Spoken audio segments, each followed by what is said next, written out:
طبعا بسم الله الرحمن الرحيم. أنا بحمد ربنا سبحانه وتعالى على الفترة اللي فاتت. كانت فترة عصيبة بصراحة، لأن كنت منتظر وصول البطاقة الدولية بتاعتي عشان إن شاء الله أبدأ المشاركات مع نادي لوبوبو. وبحمد ربنا سبحانه وتعالى إن هي وصلت يوم أول امبارح بالليل. وإن شاء الله بإذن الله أنا كنت في التمرين النهاردة، وإن شاء الله أنا في قائمة المباراة. وربنا المستعان إن شاء الله بكرة أكون موجود متواجد في الملعب بقوة.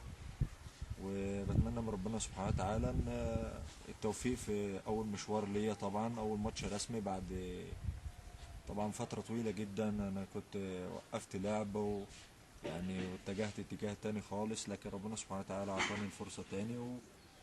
وبتمنى ان ربنا سبحانه وتعالى كده يقف جنبي ان شاء الله، ان تكون انطلاقة قوية ليا ان شاء الله، ان انا اثبت للناس كلها تاني ان عثمان لسه موجود في الملعب. اثبت طبعا لبيتي اللي اتربيت فيه وعشت فيه طول حياتي، نادي طنطا.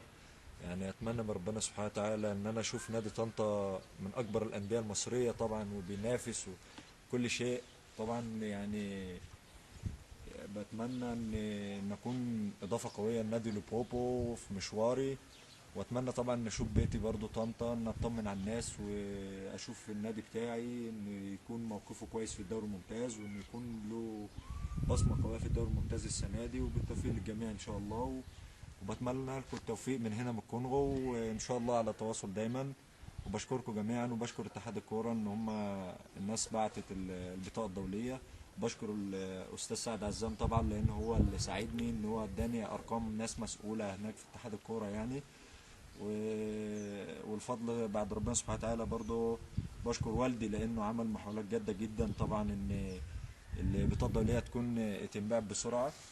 وبشكر كل اللي ساندني ووقف جنبي وبيشجعني لحد دلوقتي، وزمايلي هنا الحمد لله الحمد لله، فضل ربنا سبحانه وتعالى انا جاهز بنسبه 100%. والحمد لله لياقتي رجعت، الفورمه الحمد لله تمام، اعلى مما كنت عليه قبل كده.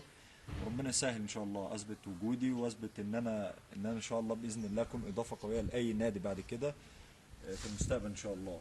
لكن انا مركز جدا مع النادي اللي انا فيه، نادي ليبوبو، طبعا من اكبر 4 انديه هنا في الكونغو. نادي له مشاركات افريقيه طبعا كل سنه. فربنا المستعان ان شاء الله اكون اضافه قويه للنادي، وتكون انطلاقتي بكره قويه ان شاء الله.